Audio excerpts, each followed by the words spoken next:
Magnets presenta... El Mundial ha terminado y con ello podemos hacer una reflexión sobre la época en donde se desarrolló este importante evento deportivo. Pues claro, no todo se trata de fútbol, sino de cómo este acontecimiento sirve como un claro marcador en la línea del tiempo de la historia de México. Es por eso que les quiero hablar de los movimientos sociales que se manifestaron hace 40 años en el Mundial de México 86 y ponerlos frente al escenario social que se desarrolla en este 2026. Pues claramente todas esas voces hablan de conflictos de una época y cómo un evento deportivo como el Mundial también sirve como escaparate para los conflictos ineludibles de una nación. Así que vayamos al pasado y comencemos con un poco de... ¡Contexto histórico! Para mediados de los años 80, México pasaba por una profunda transformación. Por un lado, la población sentía el agotamiento del modelo económico del PRI, que los había arrastrado a las crisis económicas del 76 y del 82, por lo que el gobierno estaba preparando todo para dar inicio al viraje neoliberal, bajo la administración del presidente Miguel de la Madrid. En ese contexto, el país se enfrentaba a una inflación constante de precios, una devaluación del peso frente al dólar y una deuda externa asfixiante, lo cual dictaba el camino de una política interna muy precaria a la vez que corrupta. A ese escenario de precariedad se le sumó la catástrofe de los sismos de septiembre de 1985, que no solo derrumbó edificios, sino que también expuso la corrupción y la incompetencia de un gobierno que no sabía responder a la emergencia. Lamentablemente, este sismo funcionó también como un trágico catalizador que obligó a los ciudadanos a organizarse como sociedad civil. Así, a menos de un año del inicio de la Copa del Mundo, la capital del país tenía que enfrentarse a un desastre natural, la destrucción de infraestructura y un descontento social profundo de una población que veía como el evento deportivo tenía mayor relevancia para las autoridades que la tragedia de su población. No entro en detalles sobre la historia de la sociedad civil durante el terremoto del 85 porque ya tenemos todo un video dedicado a eso que les dejo aquí y al final del video. Lo importante que quiero rescatar de esto es que de esa tragedia surgieron muchas movilizaciones sociales. Una de ellas, y una de las más importantes, fue la Coordinadora Única de Damnificados, la CUD, que exigía la restitución de viviendas, evitar el desalojo de los colonos de sus barrios y la moratoria del pago de la deuda externa para que con ese presupuesto se afrontara la reconstrucción y el apoyo a los damnificados, aunque el gobierno en realidad tenía una abierta hostilidad hacia los manifestantes. De forma paralela, otro frente social se abría entre la juventud, pues para abril del 86, el rector de la universidad, Jorge Carpizo, publicó un texto titulado Fortalezas y debilidades de la UNAM. En él planteaba una serie de reformas en la administración de la universidad, desde mayor vigilancia al personal y académicos a la eliminación del pase automático para alumnos de preparatoria, además de nuevas cuotas que a su entender la universidad debería de cobrar. Y esto último fue lo que causó un gran revuelo, pues planteaba que los alumnos debían de pagar los exámenes extraordinarios, pagar por el uso de los laboratorios y las instalaciones, y sobre todo, pagar por ingresar a la universidad pública, lo cual es una contradicción en sí mismo y una burla a la ciudadanía, que veía cómo los funcionarios despilfarraban el presupuesto en obras inútiles, en preparativos para el Mundial o de plano en actos abiertos de corrupción. Los representantes más importantes de las protestas fueron Imanol Ordorica, Antonio Santos y Carlos Simas. Sí, ese Carlos Simas, el exmarido de la presidenta Claudia Sheinbaum, quienes lograron movilizarse utilizando panfletos, pósters, cánticos futboleros y un mensaje claro sobre la pretensión elitista y de clase que contenían las reformas del rector. Así, los grupos de damnificados y los estudiantes se manifestaban en las calles y ejercían presión al gobierno a solo unos meses del inicio del Mundial de México 86, con lo que sabían que el régimen de Miguel de la Madrid tenía que dar alguna resolución ante su urgencia de mantener la imagen de estabilidad y modernidad frente a la prensa internacional. De allí que las movilizaciones dieron resultados y se alcanzaron logros importantes en la antesala de la inauguración de la Copa del Mundo, como por ejemplo la publicación de las bases del Sistema Nacional de Protección Civil el 6 de mayo de 1986. Lo que quiere decir que el Estado tiene la obligación de otorgar presupuesto y apoyo a la atención de desastres naturales en todo el país. Algo que hoy parece obvio y de sentido común, pero que no se trabajó como una ley hasta ese entonces. Y cuando finalmente llegó la inauguración del Mundial, el 31 de mayo del 86, la imagen era de contraste.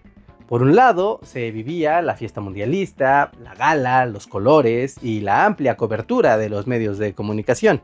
Mientras que por el otro lado, a las afueras del estadio y fuera de los reflectores y las cámaras, grupos de manifestantes eran contenidos por el ejército mientras gritaban consignas contra el gobierno, exigiendo vivienda digna, reconstrucción de la ciudad, protección a la educación pública y la garantía del acceso gratuito a las universidades públicas. Al mismo tiempo, la estrategia de la televisión oficial era minimizar la cobertura de los daños, argumentando que solo había sido afectada una parte diminuta de la ciudad. Mientras que en respuesta, los manifestantes realizaban protestas y daban visitas a los edificios dañados para romper así la narrativa oficial. A la vez que los medios de comunicación insistían en transformar la tragedia en casos individuales y aislados, de modo que pudieran evitar la politización del desastre que afectaba a toda la capital. Y es que por su parte, tanto el gobierno como Televisa habían comprometido una gran cantidad de recursos para obtener la sede del evento luego de la abrupta cancelación del Mundial de Colombia 86. De lo cual, por cierto, tengo un video que también les dejo al final. Pero bueno, digamos que los intereses estaban sobre la mesa. El gobierno estaba urgido de legitimidad internacional luego de las crisis económicas, mientras que Televisa había prometido una cobertura televisiva más grande de toda la historia de los mundiales, a la vez que planeaba inaugurar el millonario negocio de la publicidad internacional en televisión de la mano de la FIFA, justo el modelo que vemos hoy en día. Aunque claro, la historia del fútbol negocio y de la publicidad internacional da para otro video que seguramente veremos otro día. Y la consecuencia de que el gobierno y Televisa tomaron esa postura de anteponer sus intereses a los de la emergencia fue la erosión de la legitimidad del gobierno y del PRI. Iniciaba así el cuestionamiento a su hegemonía política y se generó un ambiente político en el que cualquier interacción con el gobierno de Miguel de la Madrid tenía un abierto tono de confrontación, tal como se pudo ver en la inauguración del Mundial con una multitudinaria rechifla del público hacia el presidente de la República. Al final, la presión de la ciudadanía logró que el gobierno abriera las puertas de negociación hacia las demandas de la sociedad, que normalmente no tenía canales de comunicación con un gobierno que era tradicionalmente autoritario, pero que eventualmente tuvo que crear una reforma política, la del 86. Por su parte, el movimiento estudiantil siguió presionando después del Mundial y se consagró en octubre del 86 como el Consejo Estudiantil Universitario, el CEU, el movimiento estudiantil más influyente de la época que luchó por mantener el pase automático de bachillerato a universidad, la gratuidad de la educación y los apoyos a estudiantes y académicos en situaciones más vulnerables, entre muchas otras cosas que bien vale la pena investigar. Como sea, este movimiento sería muy importante en el resto de la década, pues de la movilización estudiantil surgió el apoyo juvenil a las reformas democráticas y tiempo más tarde su abierto respaldo a Cuauhtémoc Cárdenas en su búsqueda de la presidencia de 1988.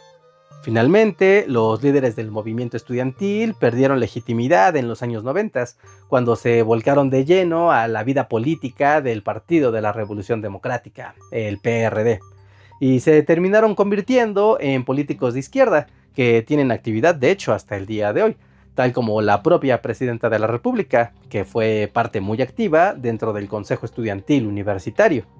Como pueden ver, las protestas en torno al Mundial de México 86 fueron cercanas a temas de justicia social y a la búsqueda de participación ciudadana, a la vez que se peleaba por temas vinculados a los derechos educativos y democráticos de la ciudadanía, cada uno de ellos en el centro de la conversación pública y que tuvieron desenlaces a lo largo de las décadas siguientes. Pero más importante aún que todo esto, estos movimientos sentaron las bases de una movilización ciudadana que fue ganando espacios y derechos que disfrutamos hasta la actualidad. Y finalmente nos queda reflexionar sobre el presente y las movilizaciones que vimos en los alrededores del Estadio Azteca, ahora Banorte, y si tendrán repercusión profunda en el futuro, tal como pasó con las de México 86. Pues en esta ocasión, las demandas que más se colocaron en el centro de la discusión pública fueron sobre todo la crisis humanitaria de desapariciones en todo el país, la falta de Estado de Derecho que de esto deriva, la falta de agua en las comunidades colindantes y en la Ciudad de México, la gentrificación y la falta de vivienda asequible en la ciudad, así como el alto costo social del mundial. Por otro lado, también se vio el conflicto magisterial de la CENTE, la Coordinadora Nacional de Trabajadores de la Educación, así como movimientos de transportistas que exigen seguridad en las carreteras, también campesinos que ponen a debate la producción alimentaria y nuestra relación con la exportación de alimentos a Estados Unidos. Y por último, pero no menos importante, los estudiantes universitarios, que son críticos con los efectos sociales y económicos del mundial. Como pueden ver, en 2026 hay muchos temas sobre la mesa en un México que es muy distinto al del 86. En la actualidad ya no se pelea por derechos democráticos y de ciudadanía, sino que se alza la voz a causa de la degradación del Estado de Derecho, la inseguridad y la sistemática desigualdad económica que se hizo especialmente evidente durante el Mundial. Pero díganme, con base en todo esto, ¿qué creen que depara el futuro para estas movilizaciones sociales? ¿Se resolverán los problemas pronto? ¿Empeorarán? ¿O simplemente llegarán cosas nuevas que se seguirán acumulando en nuestro país?